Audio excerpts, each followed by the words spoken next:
Every Christmas morning of my childhood started the same way. My family woke up early, grabbed a Bible, and read from Luke, chapter 2 to be exact. I was the designated reader for many years, so I can still rifle off the beginning. And it came to pass in those days, blah, blah, blah, bitty blah. I'm not shy about openly stating the fact that, as an adult, I don't care too much for Christmas. People get so busy around this time of year that they often become jerks. Holiday rushes display some of the worst of humanity. Gifts are required, and okay, I'll stop there. I get through Christmas season for two simple reasons. My wife loves it, and I can ironically designate Christmas items as Yule items. Example, yesterday we put up our Yule tree, or the landscapers chopped up our Yule lights again.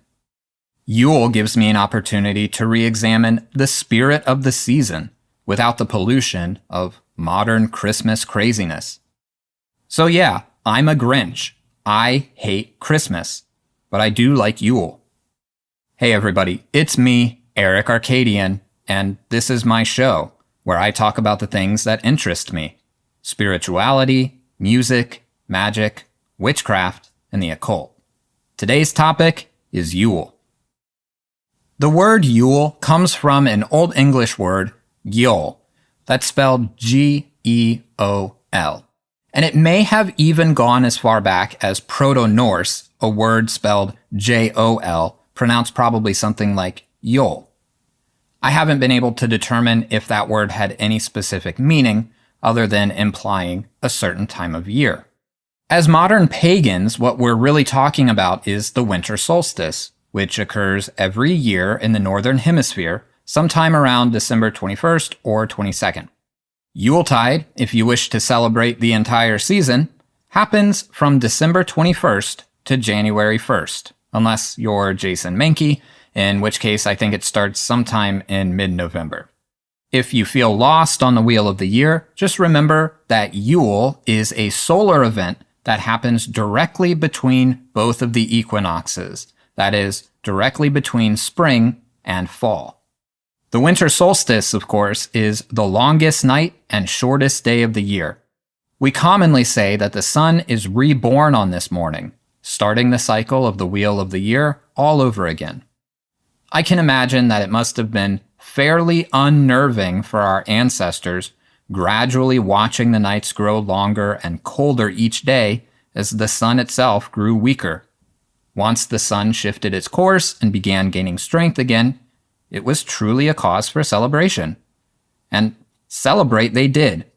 From glog and wassail to Yule Logs and evergreens, we're going to talk about it all. Well, we're at least going to talk about a lot of it. Since the solstice is a worldwide event, several different cultures throughout history have celebrated it in their own unique way. Although many of us tend to look at things through the lens of modern paganism, nobody has a monopoly on worshiping the sun. The Vikings would have hailed the period of Yule with feasts, drinking, songs, games, and sacrifices to the gods. There is one legend in particular where Odin would ride Sleipnir, the eight-legged horse, across the night sky to visit everyone's houses. Does that sound similar to any modern-day tales? If you'd like to get a taste for what these feasts might have been like, you can always visit some of the Vikings' descendants in Norway, Denmark, or Sweden.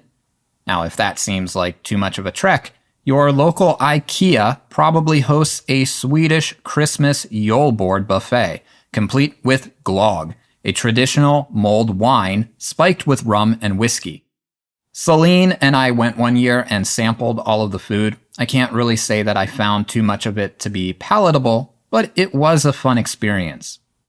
There are open solstice celebrations at Stonehenge that are free of charge every year, but I imagine it gets pretty crowded. On the winter solstice, the sun sets to the southwest of the stone circle. On summer solstice, the sun rises behind the heel stone. Perhaps this giant monument was a burial site, a vital clue from the past, or an ancient clock. But either way, people are fascinated by it. And for those of us who can't attend in person, the Stonehenge Winter Solstice celebration is also live streamed. There is a holiday called Lowry in India, and it's usually observed with the lighting of bonfires, brightly colored clothing, dancing, and song.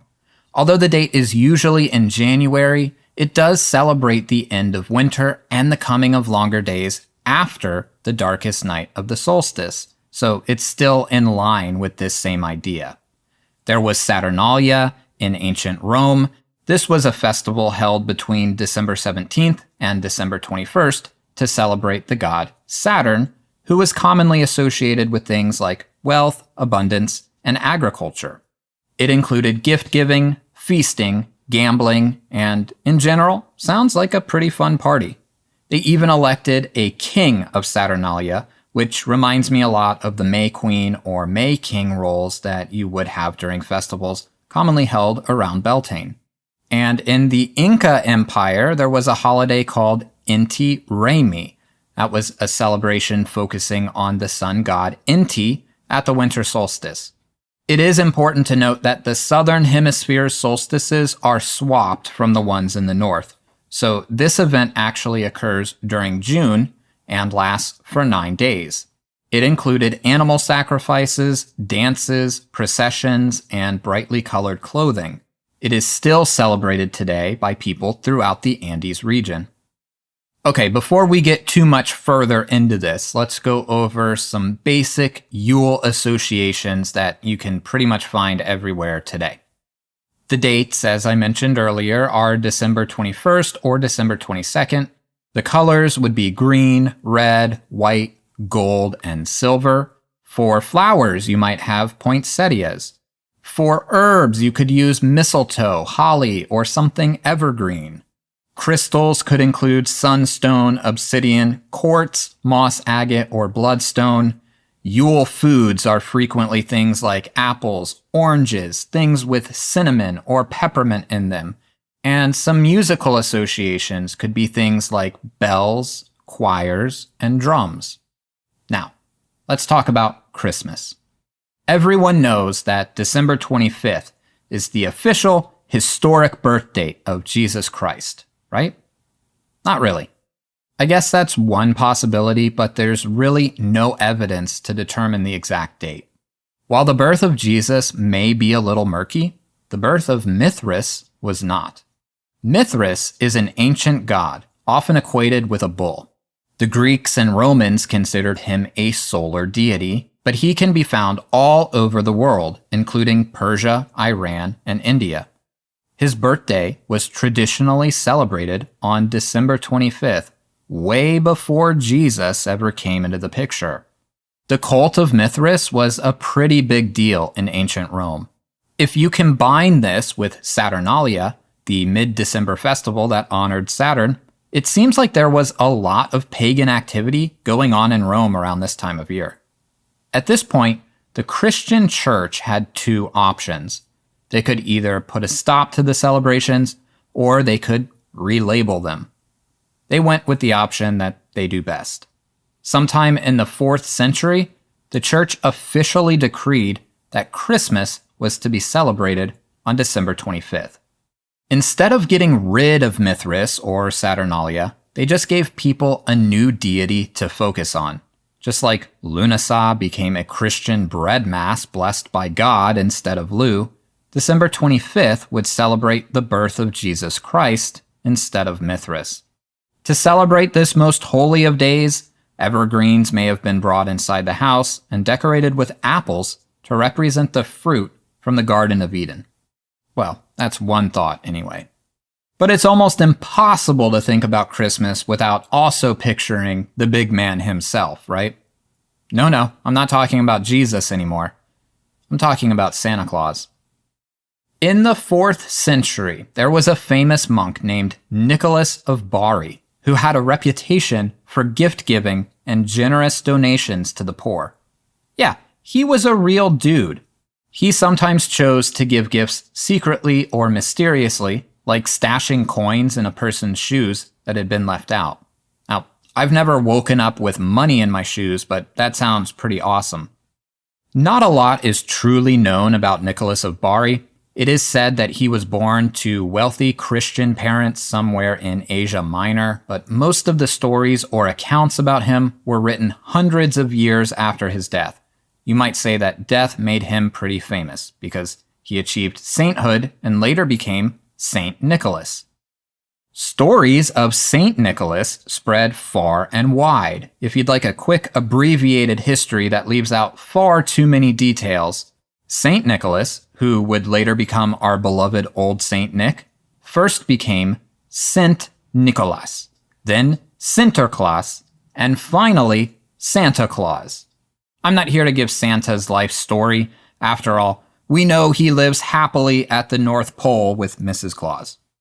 But what about Santa's pagan counterparts? What about Krampus, Belsnickel, Father Christmas? Well, maybe I'll leave those for another year. I think it's always useful to consider what the god and goddess are doing at each Sabbath. At Yule, it's pretty simple. The goddess is giving birth and the god is being born. On the morning of Winter Solstice, the sun is reborn, and as such, so is the god. It will continue to grow in strength until its highest point at summer solstice, the longest day of the year. Now, a really common tale that we tell around this time is the battle between the Holly King and the Oak King. The Holly King represents darkness, and the Oak King represents light.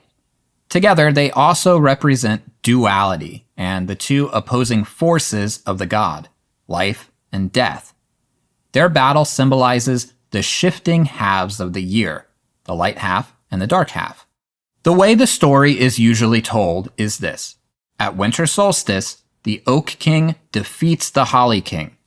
At summer solstice, the Holly King wins. They keep trading the throne back and forth each year for eternity. To tell you the truth, it's always kind of bothered me that the Holly King loses during the longest night and the Oak King loses during the longest day. They're basically losing a battle when they're each at their most powerful. I think the story would make a lot more sense if they fought at the equinoxes. That way they could come at each other as equals. The Oak King would win at spring equinox, ushering in the light half of the year, and the Holly King would win at fall equinox, ushering in the dark half of the year. But who am I to rewrite legends? I'm only here to rewrite songs. We'll talk about that more later. By the way, if you're enjoying this type of content, you can find more over on my YouTube channel, or support my work on Patreon. Links will be in the show description. The Yule log is iconic in all of its forms, as a log burning in the fireplace, as a tabletop decoration, or as a delicious cake masquerading as a fallen tree. I made one for Celine a few years ago. Now, the symbolism of the Yule log goes back to keeping bonfires lit during the solstice. The particular tradition and lore that I received, which actually I think is a really fun idea, is that we keep a fire lit on the darkest night of the year to help ensure that the sun is reborn and rises again the next morning. I was told that as witches, it's basically our job to stay up all night and tend to a fire. It's kind of a nice thought to picture witches all over the world collectively working toward a common goal and pretending that if we don't, the sun just might not come up again. I don't know how many people actually do this, but it's still a nice thought. Celine and I don't usually stay up the entire night, but we do keep a candle safely burning in the shower or bathtub. Wassailing was an ancient custom that varied from village to village, but probably originated in England with apple farmers. The general idea involved some form of drinking and some form of making noise. People may have drank toasts of apple cider or poured it out on the trees, then shouted or made lots of noise to scare away evil spirits. This process was supposed to ensure a bountiful crop for the next growing season. Groups of people might have traveled from orchard to orchard, singing songs as they went. Sounds a lot like Christmas caroling, right? The word wassail was actually a customary greeting, wassail, which in Old English basically meant be in good health. You may be familiar with the famous Christmas song, Here We Come A Wassailing, which speaks of singing while wandering around places where there are green leaves, then bids the listener love and joy in the coming new year. Eventually, the greeting became associated more so with the cider drink itself, so today, Wassail is a lovely beverage to make around the holiday season. Common recipes usually include things like apple cider, cinnamon, lemon, orange, ginger, nutmeg, and whatever sort of dark liquor you want to spike it with. If you wish to make this tasty beverage, throw all of those things in a pot and let it simmer for a few hours. Now, you've probably seen displays of a particular red flower around the holiday season, and you probably call them poinsettias. I mean, that's what my family always called them, and despite my sporadic love of etymology, I never thought to look into it any further. A couple of years ago, Celine discovered that they have another name, which I thought would be fun to share. Actually, since we're about to get specific with things, the red part of a poinsettia isn't actually a flower. It's a modified leaf called a bract. The Aztecs called this plant Quetzalcoatl, and I'm going to spell that for you. Cuetlaxochitl. To me, that looks like it should be pronounced something like Quetzalcoatl, but Quetzalcoatl. Now, this plant didn't grow so well in the climate of the capital city, which, by the way, is now Mexico City. So thousands of plants were imported each year. They were used in medicine, dyes, cooking, and celebrations, including Winter Solstice, where they were a symbol of their solar and war deity. Much later, Franciscan friars started using Quetzalcoatl in nativity processions. Legends and lore for these plants are rather abundant, but one of the most popular stories involves a young girl named Pepita. She went to the birth of Jesus Christ, but didn't have a gift, kind of like the little drummer boy. She gathered what she could along the way, which ended up being a bundle of weeds. Angels felt sorry for her, so they transformed her weeds into a bouquet of Quetzalcoatl. Gold, frankincense, myrrh, and poinsettias, right? On Christmas Eve in 1826, Colonel Joel Roberts Poinsett, the first U.S. agent in South America, saw the flower in a church in Mexico. I guess he must have really liked it or something, because ever since then, everyone has been calling it poinsettia after his name. Now, if you know me, you know one of my favorite Yule traditions is to rewrite a Christmas song and make it something pagan. First, I took We Three Kings, which is about the three wise men that visited Jesus, and I made it into We Two Kings, which is about the battle between the Holly King and the Oak King. Next, I took O Holy Night and made it into O Solstice Night, about the birth of the sun. And after that, my friend Christiana Gaudet rewrote O Come Emmanuel into a song called O Come Returning Sun King. So I recorded a version of that as well. Now you can find all of these songs on my YouTube channel. But moving on, when I opened this episode, I made a claim that I prefer Yule over Christmas because it gives me an opportunity to re-examine the spirit of the season. For just a few minutes, I'd like to elaborate on exactly what I mean by that. For starters, let's face it, Christmas gifts are pretty much both assumed and required. Yule gifts, on the other hand, are frequently unexpected. That gives me the chance to think about gifts solely from a perspective of I can and I want to, rather than I should or I have to. Christmas can get busy and complicated. Yule feels simple and still. All you really need to observe Yule is a quiet place and a candle. To be fair, both Yule and Christmas typically involve feasting and making music, two aspects I always enjoy of basically any holiday. But since Yule doesn't constantly mention Jesus, it still wins here too. My quintessential holiday fantasy is something like this. There is snow on the ground, everything is still, it's cold outside, but it doesn't matter because you're inside and it's warm. Also, there's probably a fire and a fireplace. You sit in a room next to people you love, then exchange a few gifts. Nothing huge, just some small items to remind them that you care. When all that's done, you eat. And then you relax. Maybe that sounds like Yule to you, maybe it sounds like Christmas. Whichever way you frame it, the spirit of the season is about joy, generosity, and love, but also quiet, stillness, and reflection. Wherever you are, I wish you these blessings, regardless of the holiday you're choosing to celebrate. By the way, in our coven, or sometimes throughout our entire coven family, we like to do a small gift exchange. I will never call this event a Secret Santa. It is more properly called a Mysterious Odin gift exchange. Please make sure you use that correct terminology. Yule started a long time ago because people were upset about being cold and needed an excuse to sit around next to bonfires and feast together. Today, it shares many similarities with Christmas, but Yule and Winter Solstice celebrations can be as varied as the people who celebrate them. Are there any traditions I left out? What's your favorite thing to do for Yule? Leave me a comment and tell me about it. Thanks for spending a little time with me today. If you liked this episode, check out the description for links to more of my work, including my YouTube channel, blog, and Patreon. I'm Eric Arcadian, and until next time, stay tuned for more.